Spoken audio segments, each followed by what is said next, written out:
Hi friends and family, என்னோட அனலிட்டிக்ஸ்ல போயிட்டு என்னோட வியூஸ் உங்களுக்கு நான் காமிக்கிறேன். இப்போ நீங்க பார்த்துன்னு இருக்க வீடியோல பாத்தீங்கன்னா எனக்கு 1,08,000 வியூஸ் வந்திருக்கு. அது பெரிய விஷயம் இல்ல. ரீச்ல போயிட்டு எனக்கு எங்க இருந்து வியூஸ் வருது அப்படின்னு பாத்தீங்கன்னா நீங்களே பாத்துக்கோங்க. யூடியூப் சர்ச்ல இருந்து எனக்கு 75% ரீச் வந்திருக்கு. ஏன்னா நான் போடுற பெரும்பாலும் வீடியோஸ்லாம் பாத்தீங்கன்னா நல்லாவே ரேங்க் பண்ணும். எக்ஸாம்பிளுக்கு பார்த்தீங்கன்னா இன்ஸ்டாகிராம் ரீல்ஸில் எப்படிலாம் நம்ம வியூஸ் வாங்குறது அப்படின்னு நீங்கள் தமிழில் சர்ச் பண்ணிங்கன்னா கண்டிப்பாக பார்த்தீங்கன்னா என்னோட வீடியோ ஃபஸ்ட்டு இல்லை செகண்டாக ரேங்க் பண்ணோம். அண்ட் இன்னும் கொஞ்சம் நீங்கள் ஸ்வைப் பண்ணினே போனீங்கன்னா என்னோட எக்கச்சக்கமான வீடியோஸ் உங்களுக்கு கிடைக்கும். அதுவும் இல்லாத வீடியோ எடிட்டிங் பற்றி ஏதாவது நீங்கள் சர்ச் பண்ணால் கூட தமிழில் கண்டிப்பாக என்னோட வீடியோஸ் நிறைய உங்களுக்கு ரேங்க் ஆகி காமிக்கும். என்னோட வீடியோஸ்லாம் நான் எப்படி ரேங்க் பண்ணுறேன் அப்படின்றத இந்த வீடியோவில் சொல்ல போகிறேன். மற்ற வீடியோஸில் சொல்கிற மாதிரி டேக் யூஸ் பண்ணுங்கள் அப்படின்னு கண்டிப்பாக சொல்ல மாட்டேன். அதனால வீடியோ ஸ்கிப் பண்ணாம நான் சொல்ற ஸ்டெப்ஸ் எல்லாம் நோட் பண்ணிக்கோங்க. வீடியோக்கு போறதுக்கு முன்னாடி நீங்க ஏதாவது யூடியூப் சேனல் வச்சிருந்தீங்கன்னா கண்டிப்பா அந்த யூடியூப் சேனலோட பேர் கீழே போட்டுட்டு வீடியோக்கு லைக் பண்ணிடுங்க. இப்போ வாங்க வீடியோக்குள்ள போலாம். யூடியூப்ல ஒரு வீடியோவை ரேங்க் பண்ண வைக்கிறது ஒரு ரொம்ப ஈஸியான விஷயம் அப்படின்னு சொல்லுவேன். ஆனா நீங்க உங்க வீடியோவை போஸ்ட் பண்ணும்போது சில விஷயங்களை கவனிக்கிற மாதிரி இருக்கும். ஃபர்ஸ்ட் எடுத்த உடனே என்ன பண்ணோம்னா நீங்க என்ன கண்டென்ட் போட போறீங்களோ அந்த கண்டென்ட்டை நீங்க யூடியூப்ல சர்ச் பண்ணிக்கோங்க. சர்ச் பண்ணிட்டு ஃபர்ஸ்டா இருக்கிற 2-3 வீடியோஸை நீங்களே பாருங்க. ஃபர்ஸ்டா ரேங்க் ஆகிற தம்ப்நெயில்ஸ்லாம் நல்லா பார்த்துக்கோங்க. பார்த்துட்டு இதோட பெஸ்ட்டான தம்ப்நெயில் உங்களால் கொடுக்க முடிஞ்சா பெஸ்ட்டான தம்ப்நெயிலாக நீங்கள் எடிட் பண்ணி போடுங்க. அப்படி நீங்கள் பெஸ்ட்டான தம்ப்நெயில்ஸ் எடிட் பண்ணி போட்டிங்கன்னா உங்களோட சிடிஆர் பார்த்தீங்கன்னா அதிகமாக இருக்கும். சிடிஆர் அதிகமாக இருந்துச்சுன்னா உங்களுக்கு வியூஸும் பார்த்தீங்கன்னா அதிகமாக வரும். ஏற்கனவே பார்த்தீங்கன்னா நம்ம தம்ப்நெயில் எப்படி எடிட் பண்ணோம் அப்படின்றதுக்கு 2 வீடியோ போட்டிருக்கேன். அதை நான் டிஸ்கிரிப்ஷனில் கொடுக்குறேன். இந்த வீடியோவை முடிச்சுட்டு போயிட்டு பாருங்கள். ரெண்டாவது விஷயம் என்னன்னு பார்த்தீங்கன்னா ஒரு சிலர் கண்டென்ட் சின்னதாக தான் இருக்கும், ஆனால் வாட்சிங் ஹார்ஸ் வரணும் அப்படின்றதுக்காக வீடியோவை லென்த்தாக போடுவாங்க.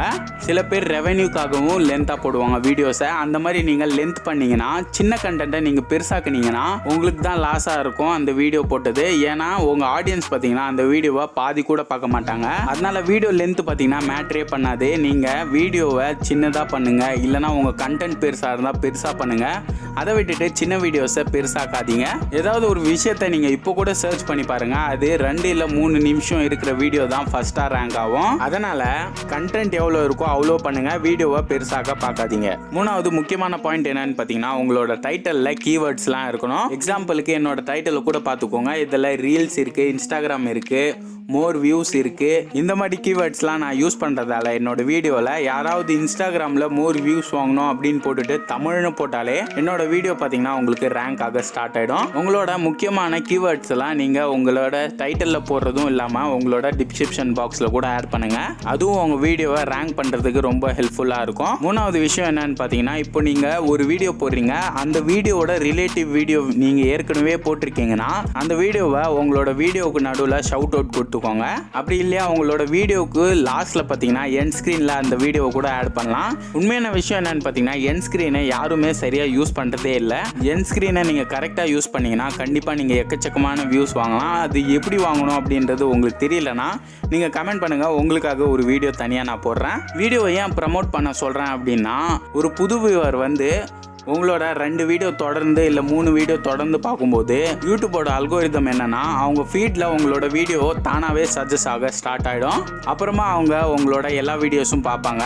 முக்கியமாக அவங்க வீடியோ ரேங்க் ஆகிறதுக்கு 2 விஷயம் தான் நான் சொன்ன மாதிரி. ஃபர்ஸ்ட் தம்ப்நெயில், செகண்ட் பார்த்தீங்கன்னா ஆடியன்ஸ் ரிட்டென்ஷன். ஆடியன்ஸ் ரிட்டென்ஷன்னா என்னன்னு தெரியாதுன்னா எக்ஸாம்பிளுக்கு இப்போ நீங்கள் ஒரு 10 நிமிஷம் இருக்கிற வீடியோவை போறீங்கன்னா அதில் 5 நிமிஷம் ஒரு வியூவர் பார்க்குறாங்கன்னா அந்த வீடியோட ஆடியன்ஸ் ரிட்டென்ஷன் 50% ஆகிடும். ஒரு சில டைமில் என்ன பார்த்தீங்கன்னா ஆடியன்ஸ் ரிட்டென்ஷன் கம்மியாக இருந்தாலும் வீடியோ பார்த்தீங்கன்னா வைரல் ஆகிடும், சர்ச் ரிசல்ட்லையும் ஃபர்ஸ்ட்டாக வந்துடும். அதுக்கான காரணம் என்னன்னு பார்த்தீங்கன்னா உங்கள் ஆடியன்ஸ் வரவங்க சர்ச் பண்ணி வரவங்க உங்கள் வீடியோவை அதிக மணி நேரம் பார்த்தா அந்த மாதிரி ஆடியன்ஸ் ரிட்டென்ஷன் கம்மியாக இருந்தாலும் வீடியோ ரேங்க் ஆகிறதுக்கு வாய்ப்பு இருக்கு.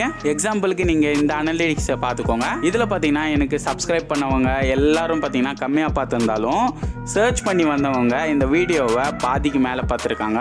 அதாவது சர்ச் பண்ணி வரவங்களுக்கு இந்த வீடியோ யூஸ்ஃபுல்லாக இருந்தால் தான் இந்த வீடியோ அவங்க பாதிக்கு மேலே பார்த்துருப்பாங்க.